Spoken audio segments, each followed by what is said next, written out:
My rich uncle left me everything. Now my family wants me dead. I inherited $50 million from my uncle. Now my entire family is plotting against me. 3 months ago, I was a broke 28-year-old working 2 jobs just to pay rent. Today, I'm worth more money than I ever dreamed of, and my entire family wants me dead. Literally. This is going to be long, but please bear with me because this gets absolutely insane. Let me start from the beginning. My name is Alex, and I've always been the black sheep of my family. My parents are both successful. Dad's a surgeon, mom's a corporate lawyer. My older sister Emma graduated from Harvard and works at Goldman Sachs. My younger brother Jake is finishing medical school at Johns Hopkins. And then there's me. I dropped out of college after 2 years because I couldn't handle the pressure and debt. I've been working as a bartender and Uber driver, living paycheck to paycheck in a studio apartment that's probably smaller than my family's walk-in closets. The thing is, my family never let me forget what a disappointment I was. Every family gathering was an exercise in humiliation. When are you going back to school, Alex? Have you thought about getting a real job? Your cousins are all so successful. You get the picture. The only person who never made me feel like garbage was my dad's older brother, Uncle Richard. Uncle Richard was eccentric, to put it mildly. He was this reclusive millionaire who made his fortune in tech back in the early days of the internet. He lived alone in this massive estate about 2 hours outside the city, and he rarely came to family events. When he did show up, my family always treated him like he was weird. He'd asked me about my bartending stories, seemed genuinely interested in my life, and never once made me feel ashamed about my choices. He was the only one who remembered my birthday every year. But here's the thing, nobody really knew how rich Uncle Richard was. We knew he had money, but my family always assumed it was like comfortable retirement money. Maybe a few million at most. We were so wrong. 3 months ago, I got the call. Uncle Richard had died suddenly of a heart attack. He was 67. I was genuinely devastated. He was the only family member who actually seemed to care about me as a person. The funeral was small. Uncle Richard didn't have many friends, and honestly, most of my family seemed more annoyed about having to take time off work than actually sad. I was one of maybe 15 people there. After the service, his lawyer, this sharp, expensive-looking woman in her 50s, asked me to stay behind. She said Uncle Richard had specifically requested that I be present for the reading of the will. I figured maybe he left me some keepsake or a small inheritance. Maybe enough to pay off my credit card debt if I was lucky. My parents, Emma, and Jake all stayed too, of course. They probably figured they'd get the bulk of whatever Uncle Richard had, being the successful members of the family. What happened next is burned into my memory forever. The lawyer, Ms. Patterson, opened her briefcase and pulled out this thick document. She cleared her throat and began reading in this formal, legal voice. I, Richard James Morrison, being of sound mind and body, do hereby declare this to be my last will and testament. The usual legal stuff followed, but then she got to the meat of it. To my brother David and sister-in-law Margaret Morrison, I leave the sum of $100,000 each, with the hope that this gesture acknowledges our family bond while recognizing that we have grown apart over the years. My parents looked pleased. $100,000 was nothing to sneeze at. To my nephew Jake Morrison, currently attending medical school, I leave the sum of $250,000 to assist with his educational expenses and future endeavors. Jake's eyes went wide. $250,000 would set him up beautifully. To my niece Emma Morrison, I leave the sum of $250,000, with confidence that she will use it wisely given her financial acumen. Emma actually smiled. I'd never seen her look genuinely happy about anything involving our family. Then Ms. Patterson paused, looked directly at me, and continued. To my nephew Alex Morrison, who has shown me more genuine kindness and authenticity than anyone else in this family, I leave the remainder of my entire estate, including all properties, investments, business holdings, and liquid assets. The room went dead silent. I felt like I was underwater, like the words weren't quite reaching my brain. The total value of Mr. Alex Morrison's inheritance, as of the date of this will's execution, is approximately $57,400,000. I think I stopped breathing. Emma made this weird choking sound. Jake's mouth literally fell open. My parents looked like they'd been slapped. Furthermore, Ms. Patterson continued, I am establishing the Richard Morrison Foundation with an initial endowment of $20 million, with Alex Morrison as the sole director, to provide educational scholarships for non-traditional students who show promise despite unconventional paths. She kept reading, but I couldn't process the words anymore. Something about properties in 3 states, stock portfolios, business investments. It was all background noise. When she finished, the room stayed silent for what felt like hours. Finally, my dad spoke. There has to be some mistake. Ms. Patterson shook her head. Mr. Morrison was very clear about his intentions. Alex, I'll need to schedule a meeting with you this week to begin the transfer process. That's when all hell broke loose. Emma was the first to explode. This is insane. Alex can't handle that kind of money. He'll blow it all in a year. Jake was more calculated. Uncle Richard obviously wasn't thinking clearly. Alex doesn't even have a college degree. How is he supposed to run a foundation? My mom tried to play peacemaker. I'm sure Uncle Richard meant well, but perhaps we should discuss how to manage this situation as a family. My dad was just staring at me like I was some kind of alien that had suddenly appeared in his living room. I finally found my voice. I need some air. I walked outside, and Ms. Patterson followed me. She handed me her business card and said, Alex, your uncle spoke about you often. He was very proud of you, and very intentional about this decision. Don't let anyone pressure you into anything you're not comfortable with. Then she left, and I was standing alone in the parking lot of a funeral home, apparently $57 million richer than I'd been an hour ago. The drive home was surreal. I kept expecting to wake up, or for someone to call and say it was all a mistake. But my phone kept buzzing with texts from family members. Emma, we need to talk. This affects all of us. Jake, call me ASAP. We need to figure this out. Mom, honey, please come over for dinner tonight. We need to discuss this as a family. I turned off my phone and went home to my tiny studio apartment. I sat on my couch and stared at the wall for about 3 hours, trying to process what had just happened. The next day, I finally returned my family's calls. Mom insisted I come over for dinner, so we can celebrate and figure out next steps together. I should have known it was a trap. When I arrived, they were all there waiting for me. They'd clearly been talking without me, because they had this whole presentation prepared. Dad started. Alex, we're so happy for you. This is incredible news for our whole family. Emma jumped in. The thing is, managing this kind of wealth requires expertise. I work in finance, so I understand the complexities involved. Jake added. And there are tax implications, legal considerations. It's not something you want to handle alone. Mom smiled, that fake smile she uses with difficult clients. What we're suggesting is that we work together as a family. Emma could help manage the investments, Jake could assist with the foundation, your father and I could provide guidance. I finally understood what was happening. You want me to share it? Not share. Dad said quickly. It's yours legally. But families should support each other. Uncle Richard would have wanted us to work together. Emma leaned forward. Alex, be realistic. You've never managed more than a few $1,000s at a time. This is serious money. You could lose it all if you don't know what you're doing. People will take advantage of you. Jake added. At least with family, you know we have your best interests at heart. I looked around the table at these people who had spent my entire adult life making me feel worthless, and now they were suddenly concerned about my best interests. I need to think about it, I said. That's when Mom's fake smile slipped. Alex, don't be selfish. This is a blessing for our entire family. It's not selfish to want to handle my own inheritance, I replied. Emma's voice got sharp. Your inheritance? You did nothing to earn this money. Uncle Richard barely knew you. He knew me well enough to leave it to me instead of you. The temperature in the room dropped about 20 degrees. Dad tried to play mediator. Let's not argue. We're family. We should be celebrating together. But I could see the calculation in all their eyes. They weren't seeing their disappointing son/brother anymore. They were seeing $57 million that they felt entitled to. I left without eating dinner. Over the next few weeks, the pressure intensified. It started subtle concerned phone calls about my well-being, offers to help me navigate this transition, suggestions about financial advisors they knew. But when I didn't immediately agree to their involvement, things got more aggressive. Emma started sending me articles about lottery winners who went broke, young people who couldn't handle sudden wealth, the importance of professional financial management. Every article came with a message like, just want to make sure you're informed, or thought you'd find this interesting. Jake took a different approach. He called me crying one night, talking about how medical school debt was crushing him, how much stress it was putting on his relationship with his girlfriend. He never directly asked for money, but the implication was clear. Mom went the guilt route. Your uncle would be so disappointed if this money caused our family to fall apart. He'd want us to stick together. Dad tried logic. Alex, I've been managing money longer than you've been alive. Let me at least help you set up proper tax planning. But the worst was when they started involving extended family. Suddenly I was getting calls from cousins I hadn't spoken to in years, all wanting to catch up, and somehow steering the conversation toward my inheritance.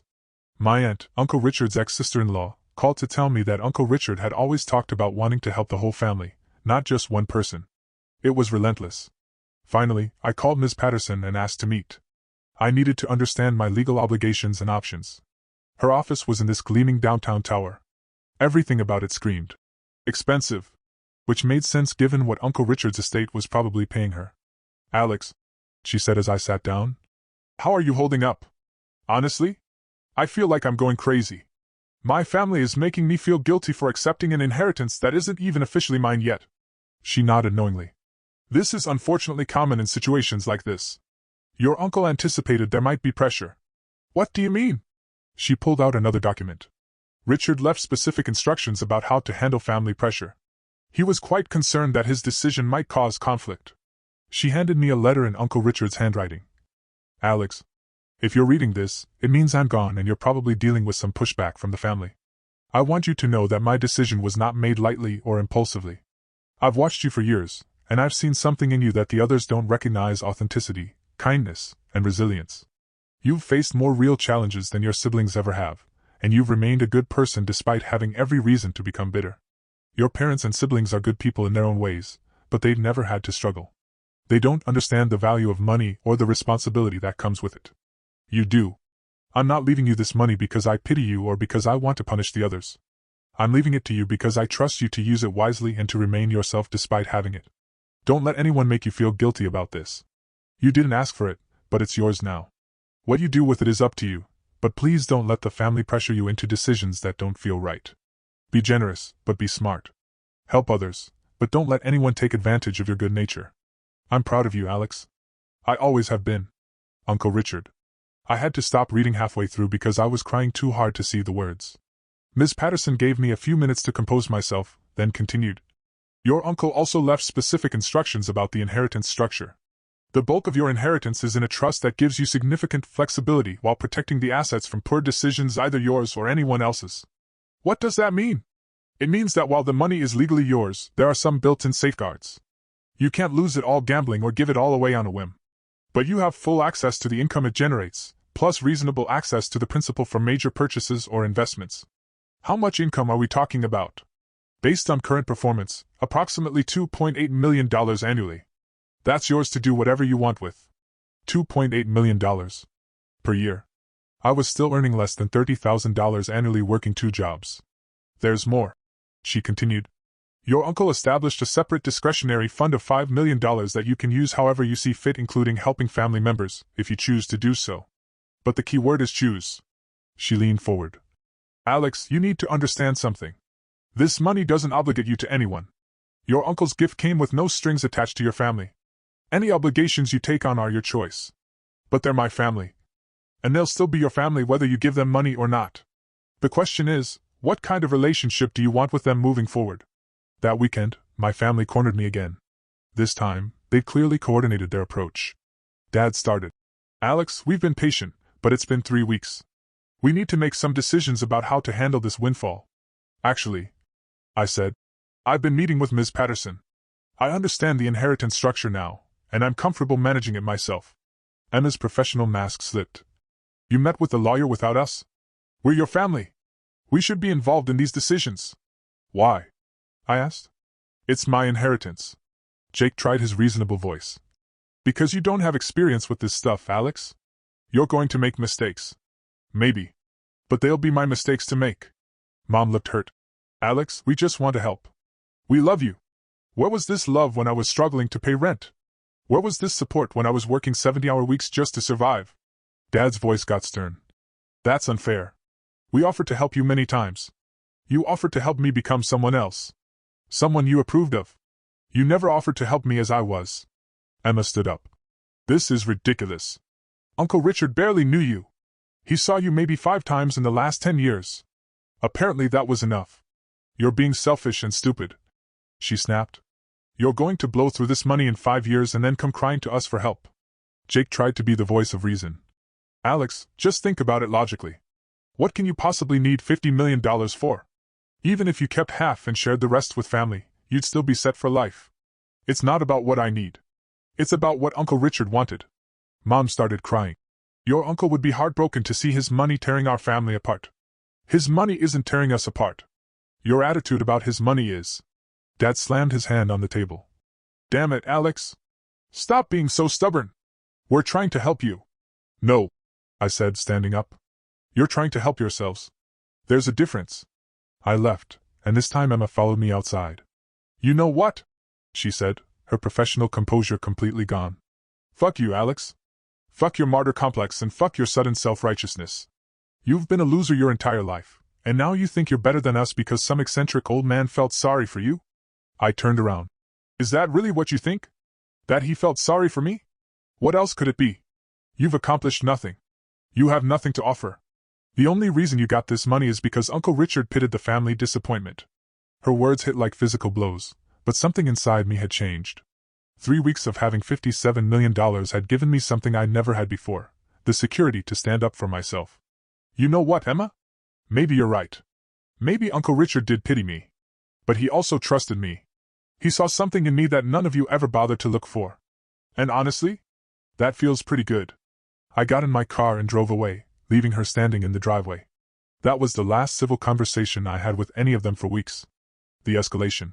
After that fight, things got ugly fast. And I mean ugly. First, Emma started calling my friends from high school, trying to get them to talk sense into me. She told them I was having some kind of breakdown and needed intervention. Then Jake showed up at my apartment at 7 a.m. one morning with 2 guys I didn't recognize. He claimed they were financial advisors, who could help me make better decisions. The whole thing felt like an ambush, and I refused to let them in. Mom tried the religious angle. God gave you this blessing to help your family. It's selfish to keep it all to yourself. Dad actually hired a private investigator to look into Ms. Patterson's firm, trying to find evidence that she was somehow manipulating me or defrauding the estate. But the worst was when they started spreading rumors in our extended family and social circles. Suddenly I was getting calls from family friends concerned about my erratic behavior, and my family's worry about my mental state. Emma told people I was showing signs of paranoia and delusions of grandeur. Jake suggested I might be developing a substance abuse problem due to the sudden wealth. Mom and Dad just looked sad and concerned whenever anyone asked about me. They were trying to paint me as unstable, unfit to handle the inheritance.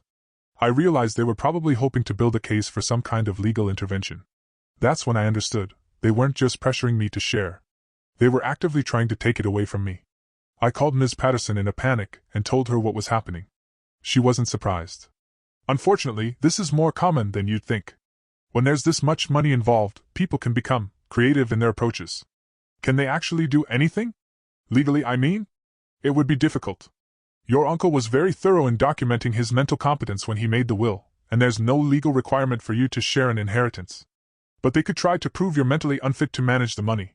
How do I protect myself? Documentation. Keep records of all their attempts to pressure or manipulate you. If they escalate to legal action, we'll need evidence of their behavior. She also recommended I start seeing a therapist both for my own mental health and to have a professional who could attest to my competence if needed. So I started keeping a journal of every interaction with my family. Every manipulative phone call, every guilt trip, every attempt to involve outside parties. It was exhausting, but I was determined not to let them win. I also did something else. I started using some of the money.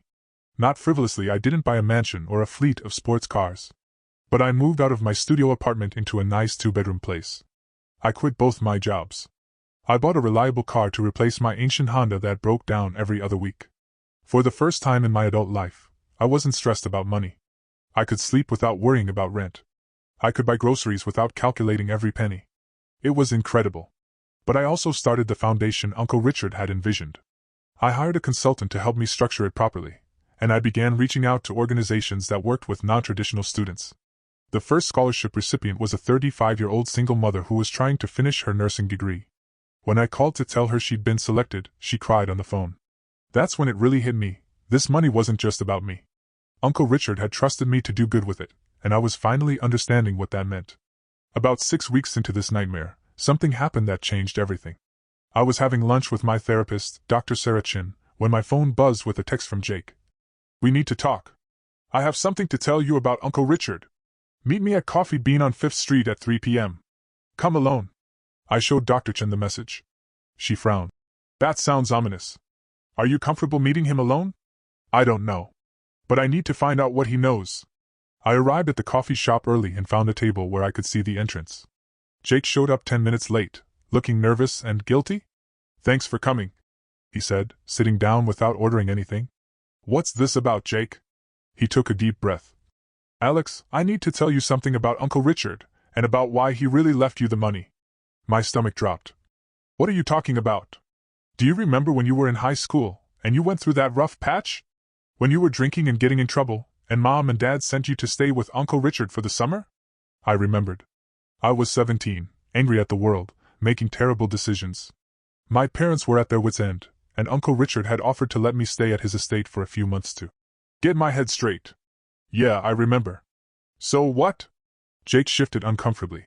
"Uncle Richard called Dad about 6 months before he died. He wanted to know about that summer, about what had happened." "What do you mean, what had happened?" "Nothing happened. I stayed there, did some work around his property, we talked a lot. It was actually really good for me." "That's not what Uncle Richard told Dad." The coffee shop suddenly felt very cold. "Jake, what are you trying to say?" "Uncle Richard told Dad that you had confided in him about some things that had happened to you when you were younger. Things that explained why you were having such a hard time." I felt like I was falling. "What things?" Jake couldn't look at me. "Alex, do you remember Uncle Marcus?" Uncle Marcus. Dad's youngest brother. He'd been around a lot when I was a kid, especially after his divorce when I was about 8. He used to babysit us sometimes when Mom and Dad went out. I remembered Uncle Marcus very clearly. I just never talked about why. "Alex?" Jake's voice seemed to come from very far away. I couldn't speak. Couldn't breathe. Jake continued. "Uncle Richard told Dad that you told him what Uncle Marcus did to you. That it had been going on for years when you were a kid. And that you'd never told anyone because Uncle Marcus said no one would believe you." The coffee shop was spinning. I gripped the edge of the table. "Uncle Richard told Dad this?" "Yes." "And Dad?" "Alex, Dad didn't believe it. He said Uncle Marcus would never do something like that.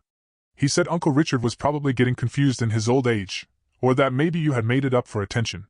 I stared at my brother. "You all knew?" "Dad told Mom, and Mom told Emma and me. We didn't know what to think. It was such a serious accusation, and Uncle Marcus always seemed so normal."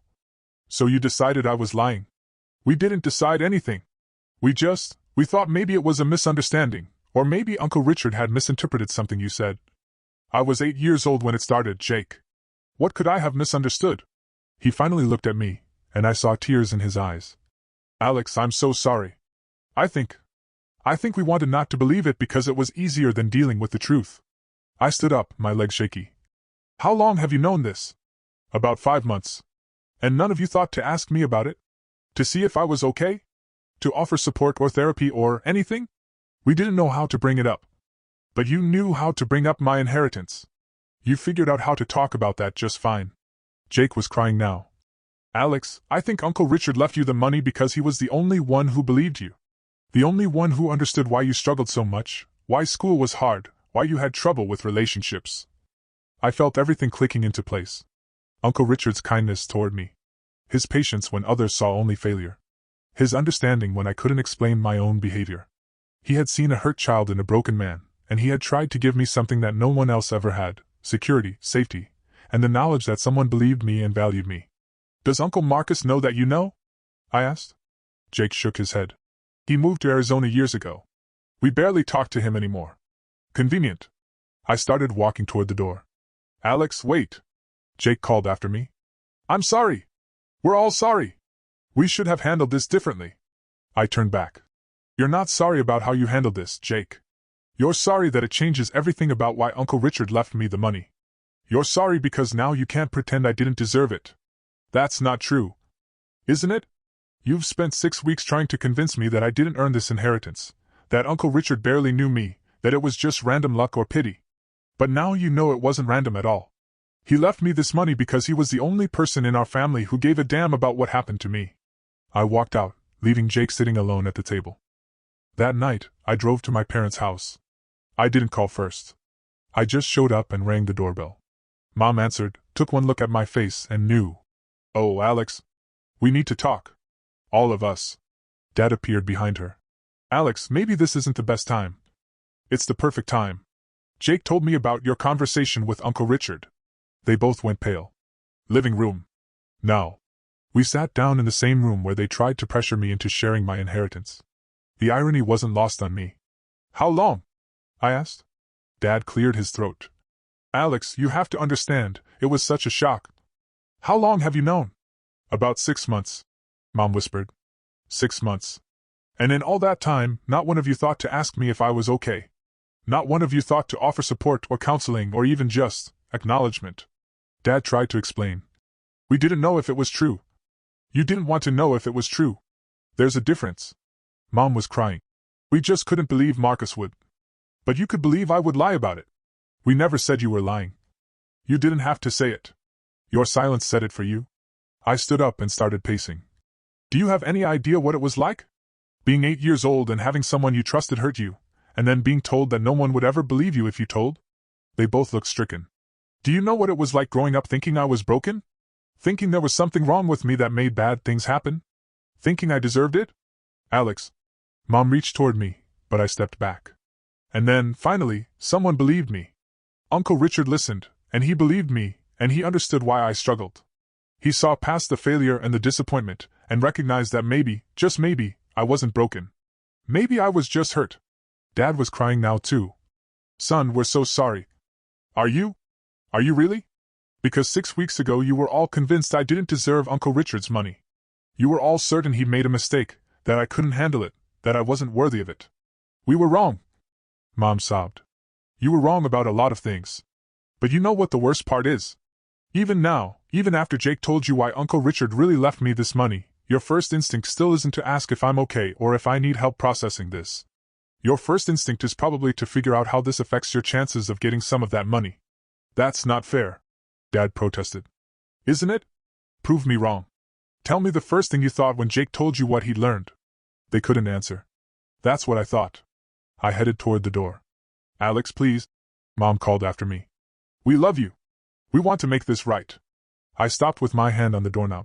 You can't make this right. You can't go back and undo 30 years of making me feel worthless. You can't undo 6 months of knowing I was abused and choosing not to care. And you can't undo 6 weeks of trying to manipulate me out of the one thing someone gave me because they actually understood my worth. What can we do? Dad asked desperately. Nothing. There's nothing you can do. Uncle Richard tried to give me something I never had: security, validation, and peace.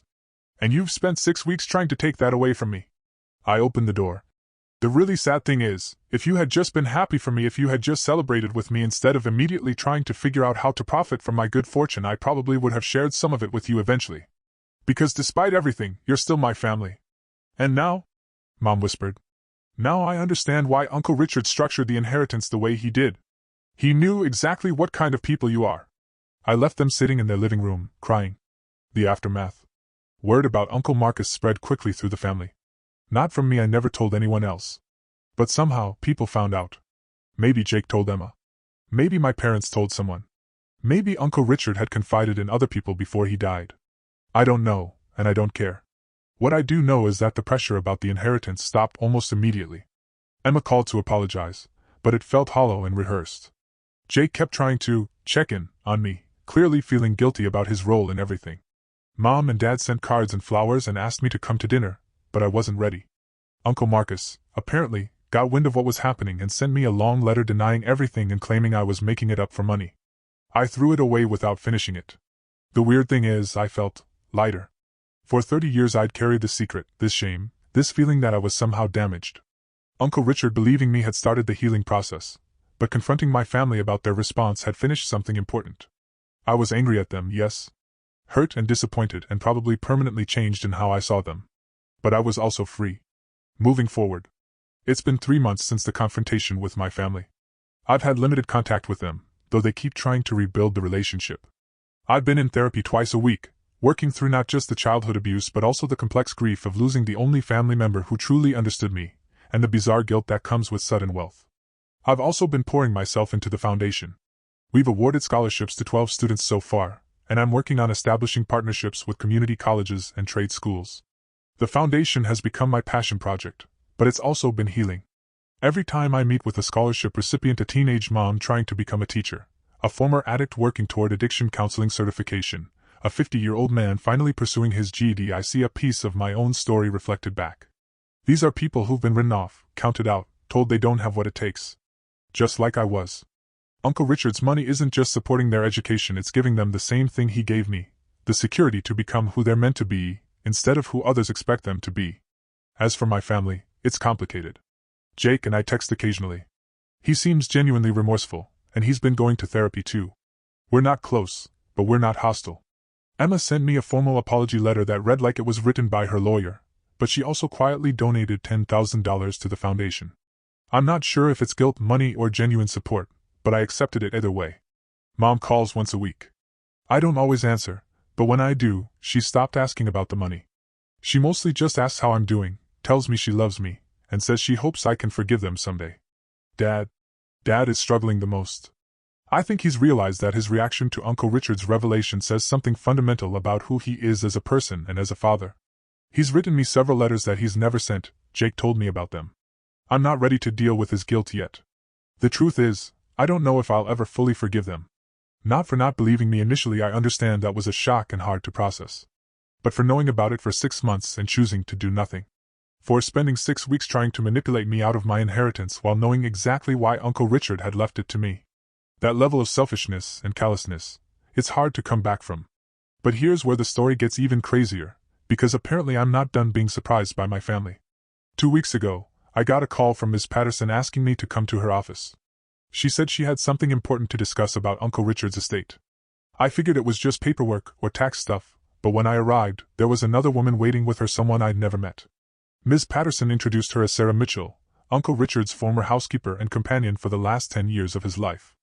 Alex, Ms. Patterson said, Sarah has some information about your uncle that I think you need to hear.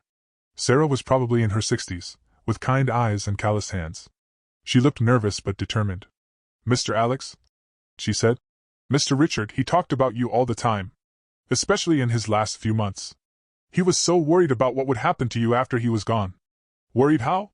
He knew your family would pressure you about the money. He said they never understood you, never saw your good heart. But there's something else, something he made me promise to tell you if things got bad with your family. She pulled out an envelope with my name on it in Uncle Richard's handwriting. He said to give you this only if it looked like they were trying to hurt you or take the money away from you. My hand shook as I opened it. Alex, if Sarah is giving you this letter, it means things have gone as badly as I feared with your family. I'm sorry for that, but I'm not surprised. There's something I never told you about why I really left you everything, something beyond what you shared with me about your childhood. For the past 5 years, I've been quietly investigating your family's finances. Not out of nosiness, but because I was considering leaving significant amounts to all of you, and I wanted to understand who needed help and who might use it responsibly. What I discovered was troubling. Your father has been embezzling money from his medical practice for years. Small amounts at first, but it's escalated. He's currently about $400,000 in debt to some very dangerous people. Your mother has been using her position at her law firm to funnel money from client accounts into her own investments. She's stolen approximately $200,000 over the past 3 years. Emma has been involved in several insider trading schemes through her position at Goldman Sachs. She's made about $150,000 illegally and is currently under SEC investigation, though she doesn't know it yet. Jake has been selling prescription drugs from the medical school's supplies to pay for his gambling addiction.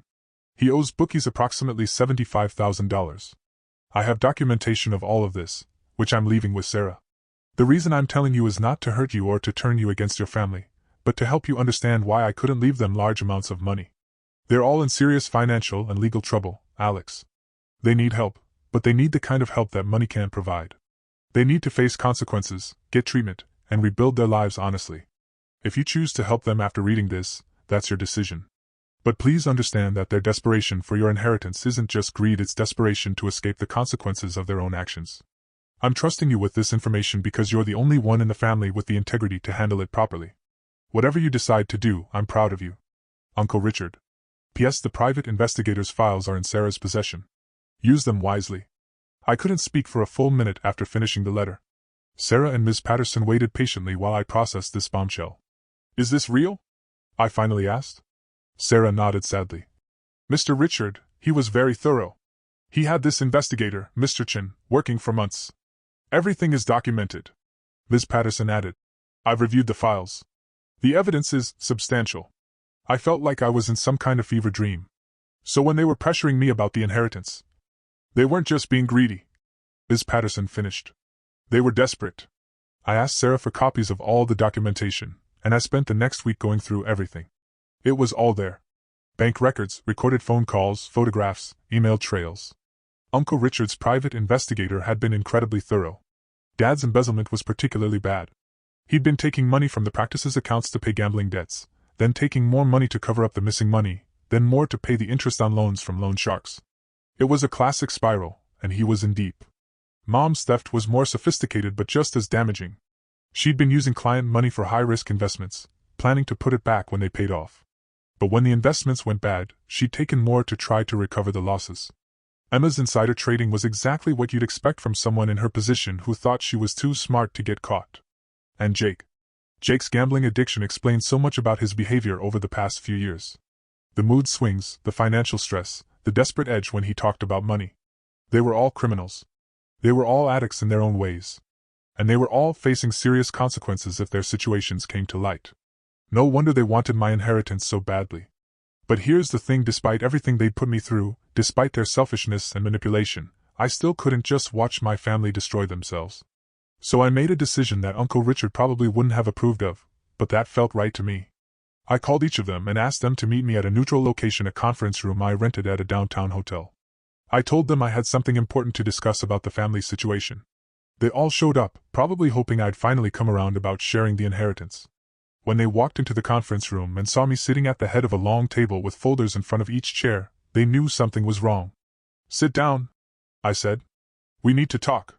They sat, looking confused and worried. "I know about all of it," I said simply. Emma tried to play dumb. "Know about what?" I opened the first folder. "Dad, I know about the $400,000 you've stolen from your practice and the loan sharks you owe money to." Dad went white as a sheet. "Mom, I know about the client funds you've been using for your investment schemes." Mom made a small gasping sound. "Emma, I know about your insider trading, and I know the SEC is investigating you." Emma's professional composure cracked completely. "And Jake, I know about your gambling addiction and the drugs you've been selling."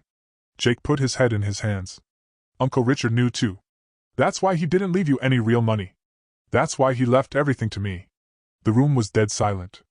"Here's what's going to happen," I continued. "You're all going to get help. Real help. Dad, you're going to rehab for gambling addiction, and you're going to work out a payment plan with your creditors.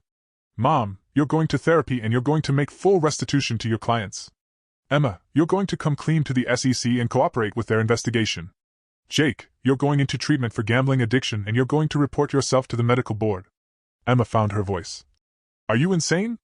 Do you know what you're asking us to do? I'm asking you to take responsibility for your actions." Dad leaned forward. "Alex, you don't understand. The people I owe money to, they're not the kind of people who accept payment plans. Which is why I'm going to help you. But only if you do this the right way." I slid a document across the table. "I've set up a family crisis fund with $2 million. It will cover Dad's debts, Mom's restitution, Emma's legal fees, and Jake's treatment costs. But there are conditions." Jake looked up. "What conditions?" "You all have to complete treatment programs. You have to make full disclosure to the appropriate authorities. You have to accept whatever legal consequences come your way. And you have to stay in therapy for at least 2 years." Mom was crying. "Alex, this could destroy our careers, our reputations. Your careers and reputations are already destroyed. You just haven't been caught yet. This way, at least you have a chance to rebuild honestly." Emma stood up. "I'm not agreeing to this. You can't blackmail us into confessing to crimes. I'm not blackmailing you. I'm offering you a way out that doesn't involve prison or bankruptcy. But if you prefer to handle this on your own, that's your choice." I stood up and gathered my folders. "You have 48 hours to decide. After that, I'll assume you've chosen to face the consequences without help." Dad called after me as I reached the door. "Alex, what if we agree to this? What happens to us?" I turned back. "I don't know, Dad. That depends on you. But at least you'll face it as a family, with support, instead of as desperate criminals trying to cover up their crimes." They all agreed. Dad checked into a gambling addiction treatment facility the next day. The loan sharks weren't happy about waiting for their money, but $400,000 in cash has a way of smoothing over these situations. Mom made full restitution to her clients, and disclosed her actions to the Bar Association. She's facing disciplinary action and will probably lose her license for a few years, but she avoided criminal charges. Emma cooperated with the SEC investigation and received a relatively light penalty, a fine and a ban from working in securities for 5 years. She's currently working as a consultant for small businesses. Jake completed a 90-day inpatient program for gambling addiction and voluntarily reported his drug sales to the medical board. He'll have to repeat his final year of medical school under supervision, but he's been allowed to continue in the program. Are they grateful? It's complicated. Dad seems genuinely remorseful and has been working hard in therapy. We talk occasionally, and while our relationship will never be the same, there's a foundation of honesty now that didn't exist before. Mom is struggling more with the consequences. Losing her career has been devastating for her identity, and she's had a hard time accepting that her actions caused this situation. But she's working on it. Emma is angry. She feels like I set her up, like I could have warned her instead of letting her face consequences. She's technically grateful that I helped with her legal fees, but she can't get past the fact that I had information that could have prevented her downfall and chose not to share it. Jake has been the most genuinely grateful. Getting caught probably saved his life, and he knows it. His recovery is going well, and he's been actively working to rebuild trust with everyone he hurt. It's been 8 months since Uncle Richard died, and I'm finally starting to feel like I understand what he was trying to give me. It wasn't just money, though the financial security has been incredible. It wasn't just vindication, though finally being believed and valued meant everything. It was the opportunity to break the cycle. For my whole life, I'd been the family scapegoat, the disappointment, the one everyone looked down on. But Uncle Richard saw something different. He saw someone who had survived trauma and remained kind, someone who had faced adversity and stayed honest, someone who could be trusted with real responsibility. The money was just a tool. The real gift was the chance to redefine my relationships with my family on my own terms, from a position of strength instead of weakness. Did I handle everything perfectly? Probably not. I could have been more compassionate in some moments, more strategic in others. But I learned something important. You can love your family and still hold them accountable. You can forgive without forgetting. You can help without enabling. The foundation is thriving. We've awarded over $300,000 in scholarships to 47 students. I'm working on opening a second location and partnering with employers to create paid internship programs. My therapy is going well. I'm still working through 30 years of trauma and family dysfunction, but I'm doing it from a place of security and self-worth that I've never had before. I bought a house, nothing crazy, just a nice 3-bedroom place with a garden and a home office. I adopted a dog, a rescue pit bull named Charlie, who's as grateful for his second chance as I am for mine. I'm even dating someone, a teacher named Maria, who works with at-risk kids. She knows my whole story, including the money, and somehow she likes me anyway. We're taking it slow, but for the first time in my life, I feel like I might actually deserve to be happy. But wait, there's one more thing. Because apparently this story wasn't crazy enough already. Last month, I got a call from a number I didn't recognize. When I answered, a man's voice said, "Is this Alex Morrison?" "Yes, who's this?" "My name is David Chen. I was the private investigator who worked for your Uncle Richard." My blood ran cold. "Okay. I have some information you need to know. Can we meet?" We met at a coffee shop, different from the one where Jake had dropped his bombshell.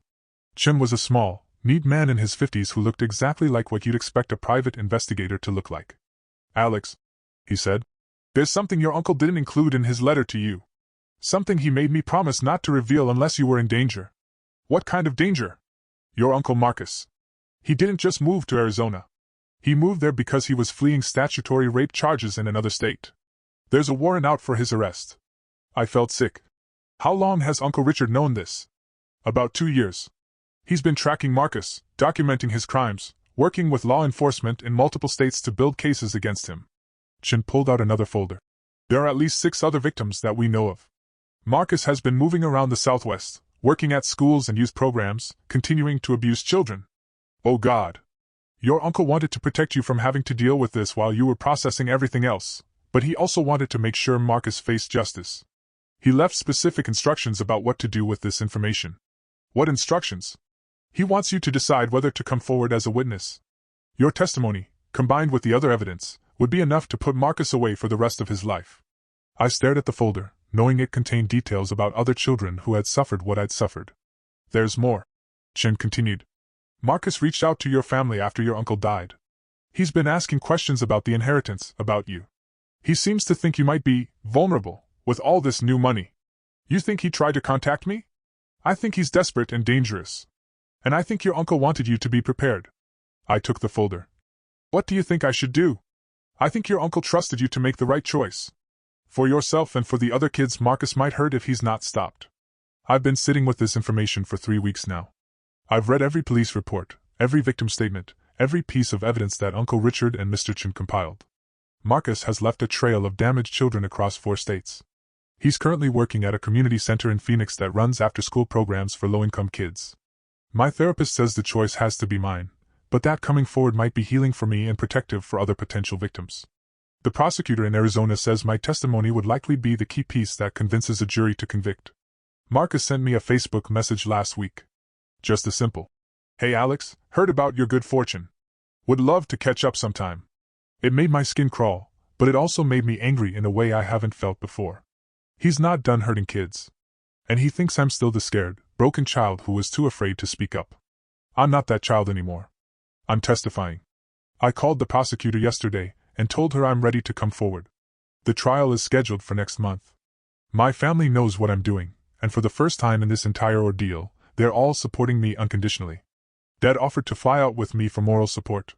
Mom found me the best victims advocate attorney in Phoenix. Emma used her business connections to research the prosecutor's track record. Jake offered to take time off his medical school makeup program to be there. It feels like we're finally acting like a real family.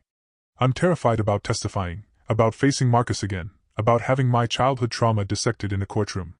But I'm also determined. Uncle Richard trusted me with his money because he believed I had the strength and integrity to use it well. I think stopping Marcus from hurting more children is exactly the kind of thing he would have wanted me to use that strength for. The foundation is funding a trip for the other victims and their families to attend the trial. We're covering travel expenses, lodging, and counseling support. It's the least I can do.